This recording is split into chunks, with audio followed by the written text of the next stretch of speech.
पाकिस्तान में कोरोना की चौथी लहर के इब्तदाई आसार नजर आना शुरू हो गए। असद उमर ने शादी halls, indoor dining, gym, hotel बंद करने की वार्निंग दे दी।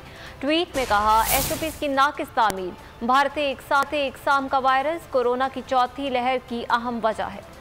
पाकिस्तान में कोरोना की चौथी लहर, भारतीय वेरिएंट फैलने का खदशा। सरबरा NCOC ने खबरदार कर दिया। असद उमर ने कहा कि कोरोना SOPs पर अमल ना हुआ तो शादी हॉल्स, इंडोर डाइनिंग बंद कर देंगे। होटल और जिम मालकान ने जिम्मेदारी ना दिखाई तो बंद करने के सिवा कोई रास्ता नहीं होगा। सरबरा NCOC ने कहा कि आर्टिफिशियल इंटेलिजेंस मॉडल्स चौथी लहर को जाहिर कर रहे हैं। 2 हफ्ते पहले ही खतरे की घंटी बजा दी थी। कोरोना मुस्बत केसेस की शरह 3.7 तक पहुंच गई। एक रोज में मजीद 1737 केसेस सामने आए। आलमी वबा से मजीद 25 अफराद हमेशा के लिए अपने प्यारों से बिछड़ गए। NCOC के आदाद-ओ-शुमार के मुताबिक पाकिस्तान में एक्टिव केसेस की तादाद 35,573 हो गई। मजमूई केसेस 9,69,475 हो गए।